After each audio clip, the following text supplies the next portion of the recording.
Hello friends, ഇന്ന് നമുക്ക് ഒരു യൂണിവേഴ്സിറ്റി പ്രീവിയസ് ഇയർ ക്വസ്റ്റ്യൻ ചെയ്ത് നോക്കാം. ഇത് 2023 ജൂണിലെ യൂണിവേഴ്സിറ്റി എക്സാമിന് ചോദിച്ച ക്വസ്റ്റ്യനാണ്. KTUവിൻ്റെ ക്വസ്റ്റ്യൻ ഇതാണ്. For a systematic 7/4 linear block code the parity matrix is given by P is equal to 1 1 1 1 1 0 1 0 1 0 1 1. A single error has occurred in the received vectors 0 1 1 1 1 1 0 and 1 0 1 1 1 0 0. Also draw the syndrome calculation circuit. അപ്പോൾ ഈ question നമുക്ക് എന്തൊക്കെയാണ് കണ്ടുപിടിക്കുന്നത്? നമുക്ക് syndrome calculation circuit വരയ്ക്കണം. അതുപോലെ തന്നെ രണ്ട് കോഡ് വെക്ടേഴ്സ് നമുക്ക് തന്നിട്ടുണ്ട്, റിസീവ്ഡ് വെക്ടേഴ്സ്. അതിലെ എറർ കണ്ടുപിടിക്കണം. ഓക്കെ, അപ്പോൾ ഈ രണ്ട് കാര്യങ്ങളാണ് നമുക്ക് ചെയ്യേണ്ടത്. 7 മാർക്സിൻ്റെ ക്വസ്റ്റ്യനാണ്. ഓക്കെ, അപ്പോൾ ഇത് നമുക്ക് എങ്ങനെയാണ് സോൾവ് ചെയ്യാൻ നോക്കാം. ഫസ്റ്റ് നമ്മൾക്ക് തന്നിരിക്കുന്ന ഡാറ്റാസ് എടുത്തെഴുതാം. അപ്പോൾ എന്തൊക്കെയാണ് തന്നിരിക്കുന്നത്? ഒരു 7/4 സൈക്ലിക് കോഡാണ് എന്നവർ പറഞ്ഞിട്ടുണ്ട്. സോ n = 7 ആയിരിക്കും and k = 4 ആയിരിക്കും. ദെൻ റിസീവ്ഡ് വെക്ടേഴ്സ് ഏതൊക്കെയാണ്? R1 R2 ആയിട്ട് രണ്ട് വെക്ടേഴ്സ് നമുക്ക് തന്നിട്ടുണ്ട്. പാരിറ്റി മെട്രിക്സ് തന്നിട്ടുണ്ട്. ഇത്രയാണ് നമുക്ക് തന്നിരിക്കുന്ന ഡാറ്റ. ഫസ്റ്റ് നമുക്ക് അപ്പോൾ സിൻഡ്രോം കാൽക്കുലേഷൻ സർക്യൂട്ട് എങ്ങനെയാണ് വരയ്ക്കുന്നതെന്ന് നോക്കാം. സിൻഡ്രോം കാൽക്കുലേഷൻ സർക്യൂട്ട് വരയ്ക്കണമെങ്കിൽ ഫസ്റ്റ് അതിൻ്റെ ഇക്വേഷൻ അറിയണം. Syndrome S = R × H transpose. So R എന്ന് പറഞ്ഞു കഴിഞ്ഞാൽ നമ്മുടെ റിസീവ്ഡ് വെക്ടറാണ്. H ട്രാൻസ്പോസ് എന്ന് പറഞ്ഞു കഴിഞ്ഞാൽ പാരിറ്റി ചെക്ക് മെട്രിക്സിൻ്റെ ട്രാൻസ്പോസ് ആണ്. അപ്പോൾ ഫസ്റ്റ് നമ്മൾ റിസീവ്ഡ് വെക്ടർ നമുക്ക് ഓൾറെഡി തന്നിട്ടുണ്ട്. ഫസ്റ്റ് നമ്മൾ H ട്രാൻസ്പോസ് എഴുതണം. സോ H ട്രാൻസ്പോസ് എങ്ങനെ എഴുതാം? മുകളിൽ പാരിറ്റി മെട്രിക്സ് വരും, താഴെ ഐഡൻറ്റിറ്റി മെട്രിക്സ് വരും. അപ്പം ഇങ്ങനെയാണ് H ട്രാൻസ്പോസ് എഴുതേണ്ടത്. അപ്പോൾ പാരിറ്റി മെട്രിക്സ് നമുക്ക് തന്നിട്ടുണ്ട്. ഐഡൻറ്റിറ്റി മെട്രിക്സ് എങ്ങനെ കണ്ടുപിടിക്കാം? n-k ആണ്. അപ്പോൾ ഇവിടെ n-k എന്ന് പറയുന്നത് 3 ആണ് വരിക. സോ 3 റോസും കോളംസും ഉള്ള ഐഡൻറ്റിറ്റി മെട്രിക്സ് നമ്മളവിടെ എഴുതണം. സോ H ട്രാൻസ്പോസ് നമുക്ക് എങ്ങനെ കിട്ടും? മുകളിൽ പാരിറ്റി മെട്രിക്സ് എഴുതി 1 1 1 1 1 0 1 0 1 0 1 1. ദെൻ താഴെ ഐഡൻറ്റിറ്റി മെട്രിക്സ് എഴുതുക 1 0 0 0 1 0 0 0 1. ഓക്കെ, അപ്പോൾ ഇനി നമുക്ക് സിൻഡ്രോം കാൽക്കുലേഷൻ സർക്യൂട്ട് വരയ്ക്കാം. സിൻഡ്രോം കാൽക്കുലേഷൻ സർക്യൂട്ട് വരയ്ക്കാനായിട്ട് റിസീവ്ഡ് വെക്ടേഴ്സിൻ്റെ അവിടെ നമ്മൾ ബിറ്റ് റെപ്രസെൻറ്റേഷൻ കൊടുക്കുകയാണ്. R1 R2 R3 R4 R5 R6 R7. ഇവിടെ 7 ബിറ്റ് കോഡായതുകൊണ്ടാണ് നമ്മൾ R1 to R7 വരെ കൊടുത്തത്. Into H transpose. സോ നമുക്ക് സിൻഡ്രോം എത്ര ബിറ്റ് കിട്ടും? സിൻഡ്രോമിന് എത്ര ബിറ്റ് ഉണ്ടായിരിക്കും? n-k ബിറ്റ്സ് ആയിരിക്കും സിൻഡ്രോമിന് ഉണ്ടായിരിക്കാം. സോ ഇവിടെ n-k എന്ന് പറയുന്നത് 3 ആണ്. അപ്പോൾ 3 ബിറ്റ്സ് വരും.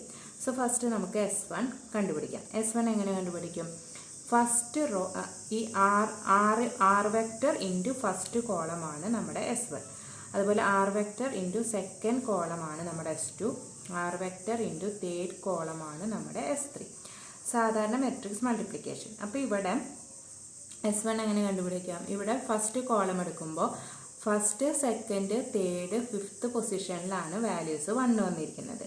അപ്പോൾ ഇതിൽ ആ കോഡ് വെക്ടറിൽ ആ വാല്യൂസ് എടുക്കുക. അതായത് R1 + R2 + R3 + R5 വരും. അതുപോലെ തന്നെ S2 എങ്ങനെ കണ്ടുപിടിക്കാം? ഇവിടെ സെക്കൻഡ് കോളം എടുത്തു കഴിഞ്ഞാൽ ഫസ്റ്റ് സെക്കൻഡ് ഫോർത്ത് സിക്സ്ത്ത് ഇത്രയും പൊസിഷൻസിലാണ് നമുക്ക് 1 വന്നിരിക്കുന്നത്. ബാക്കിയെല്ലാം 0 ആണ്. അപ്പോൾ ഇവിടെ ഏതൊക്കെ വാല്യൂസാണ് എടുക്കേണ്ടത്? R1 R2 R4 and R6. അപ്പോൾ അവ തമ്മിൽ ആഡ് ചെയ്ത് കഴിഞ്ഞാൽ നമുക്ക് S2 കിട്ടും. ഇനി S3 ഇതുപോലെ തന്നെ എങ്ങനെ കണ്ടുപിടിക്കാം? ലാസ്റ്റ് കോളം നോക്കുക. അവിടെ ഏതൊക്കെ പൊസിഷനിലാണ് 1? First third fourth then final last.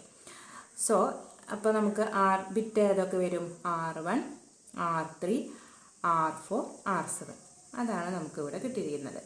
അപ്പോൾ അതിൻ്റെ S1ൻ്റെ ഫങ്ഷൻസ് ഓരോന്നിനെയും ഫങ്ഷൻ കിട്ടി. ഇനി നമുക്ക് അതിൻ്റെ സിൻഡ്രോം സർക്യൂട്ട് വരയ്ക്കാം. ഇങ്ങനെയാണ് സിൻഡ്രോം സർക്യൂട്ട് വരിക. സിൻഡ്രോം സർക്യൂട്ടിൽ മുകളിൽ നമ്മുടെ റിസീവ്ഡ് വെക്ടർ ആയിരിക്കും.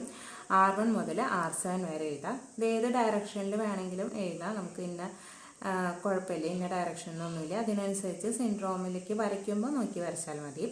അപ്പോൾ R1 മുതൽ R7 വരെ എഴുതാം. അത് കഴിഞ്ഞ് നമുക്ക് 3 ബിറ്റ്സ് ആണ് സിൻഡ്രോമിന് വന്നിരിക്കുന്നത്. അപ്പോൾ 3 ആഡേഴ്സ് വരയ്ക്കുക. ദെൻ അതിൽ നിന്ന് ഓരോന്നിനും S1 S2 S3 syndrome bits എടുക്കാം. ദെൻ S1 എങ്ങനെ കിട്ടും? R1 R2 R3 R5 corresponding ബിറ്റ്സിൽ നിന്നുള്ള ലൈൻസ് ആ ആഡറിലേക്ക് വരയ്ക്കാം.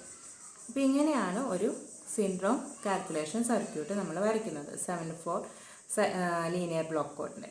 ഓക്കെ, ഇനി നെക്സ്റ്റ് ക്വസ്റ്റ്യൻ നമുക്ക് അവർ തന്നിരിക്കുന്നത് എന്താ? 2 റിസീവ്ഡ് വെക്റ്റേഴ്സ് തന്നിട്ടുണ്ട്, അതിൻ്റെ സിൻഡ്രോം നമുക്ക് കണ്ടുപിടിക്കണം. അപ്പോൾ ഫസ്റ്റത്തെ റിസീവ്ഡ് വെക്റ്റർ ഇതാണ് 0 1 1 1 1 1 0. അപ്പോൾ അത് ഇതുപോലെ തന്നെ സിൻഡ്രോമിൻ്റെ ഇക്വേഷനിലിട്ട് സബ്സ്റ്റിറ്റ്യൂട്ട് ചെയ്യാം.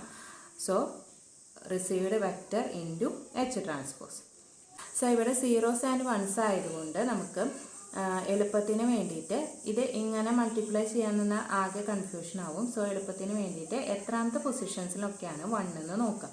അപ്പോൾ ഫസ്റ്റ് കോളത്തിൽ first position, second position, third, fifth ഈ 4 പൊസിഷൻസിലാണ് 1. അപ്പോൾ ആ 4 പൊസിഷൻസിലെ ബിറ്റ്സ് മാത്രം എടുത്ത് മൊഡ്യൂളോ ടു അഡീഷൻ ചെയ്യാം.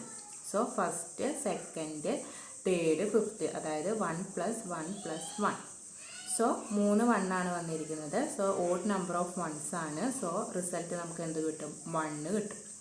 ഇനി അടുത്ത കോളം നോക്കാം. First, second, fourth and sixth ഇത്രയും പൊസിഷൻസിലാണ് 1. അപ്പോൾ ഇവിടെ അതിലേതൊക്കെ ബിറ്റ്സ് ആണെന്ന് നോക്കാം. First, second, fourth, sixth. ഇപ്പം 1 + 1 + 1 അതായത് 3 വൺസ് തന്നെയാണ്. ഈ ഓഡ് നമ്പർ ഓഫ് വൺസ് ആണ്. സോ റിസൾട്ട് നമുക്ക് 1 കിട്ടും. ഇനി last first, third, fourth and seventh ബിറ്റിലാണ് 1. അപ്പോൾ ഇവിടെ അത് നോക്കാം. First, third, fourth and seventh bit. So 2 ones ആണ് നമുക്ക് വന്നിരിക്കുന്നത്. So even number of ones ആയതുകൊണ്ട് റിസൾട്ട് 0. അപ്പോൾ 1 1 0 എന്നുള്ളത് നമുക്ക് റിസൾട്ട് കിട്ടി. ഈ 1 1 0 എന്നുള്ളത് എച്ച് ട്രാൻസ്പോസിലെ എത്രാമത്തെ പൊസിഷനിലാണെന്ന് നോക്കാം. അപ്പോൾ ഇവിടെ എച്ച് ട്രാൻസ്പോസിലെ 2ാമത്തെ റോയിലാണ് 1 1 0 എന്ന് വന്നിരിക്കുന്നത്. സോ നമുക്ക് എന്ത് മനസ്സിലാക്കാം? നമ്മുടെ റിസീവ്ഡ് വെക്ടറിൻ്റെ 2ാമത്തെ ബിറ്റിലാണ് എറർ എന്ന് മനസ്സിലാക്കാം. സോ ആ എറർ എങ്ങനെ കറക്റ്റ് ചെയ്യും?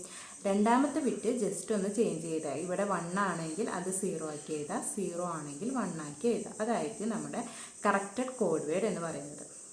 സോ തിയറിറ്റിക്കലി പറയുകയാണെങ്കിൽ corrected code word equal to received vector plus error vector. Error vector എങ്ങനെ എഴുതാം? 2ാമത്തെ ബിറ്റിലാണ് എറർ എന്ന് നമുക്ക് ഓൾറെഡി കിട്ടിയിട്ടുണ്ട്. സോ 2ാമത്തെ ബിറ്റിൽ മാത്രം 1 വരും, ബാക്കി എല്ലായിടത്തും 0 വരും. അതാണ് നമ്മുടെ എറർ വെക്ടർ. ഏത് ബിറ്റിലാണോ എറർ ആ ബിറ്റിൽ മാത്രം 1 എഴുതാം, ബാക്കി എല്ലായിടത്തും 0 എഴുതാം. അതാണ് നമ്മുടെ എറർ വെക്ടർ. എന്നിട്ട് രണ്ടും കൂടെ ആഡ് ചെയ്യും. അപ്പോൾ ആഡ് ചെയ്യുമ്പോൾ എന്ത് വരും? ഇവിടെ മാത്രം സെക്കൻഡ് ബിറ്റിൽ മാത്രം 1 + 1 എന്ന് പറയുന്നത് 0 വരും, ബാക്കിയെല്ലാം സെയിം. ഇങ്ങനെയാണ് കറക്റ്റഡ് കോഡ് വെക്ടർ കണ്ടുപിടിക്കുക. ഇതുപോലെ തന്നെ നമുക്ക് R2 തന്നിട്ടുണ്ട്. R2ൻ്റെയും ഇതുപോലെ തന്നെ നമുക്ക് കണ്ടുപിടിക്കാം. R2 എങ്ങനെയാണ് വരുന്നത്? 1 0 1 1 1 0 0. അപ്പോൾ ഇവിടെ R1ന് പകരം R2 സബ്സ്റ്റിറ്റ്യൂട്ട് ചെയ്ത് നോക്കാം. നിങ്ങൾ തന്നെ ചെയ്യുക. അപ്പോൾ നമുക്ക് റിസൾട്ട് കിട്ടുക 1 0 1 ആണ് കിട്ടുക. അപ്പോൾ നമുക്ക് എന്ത് മനസ്സിലാക്കാം? 1 0 1 വന്നു കഴിഞ്ഞാൽ തേർഡ് ബിറ്റിലാണ് എറർ എന്ന് മനസ്സിലാക്കാം. സോ ഇതിൻ്റെ തേർഡ് ബിറ്റ് മാത്രം കറക്റ്റ് ചെയ്ത് എഴുതാം. 1 0 0 1 1 0 0. ഇങ്ങനെയായിരിക്കും അതിൻ്റെ റിസൾട്ട് കിട്ടുക. Okay, thank you.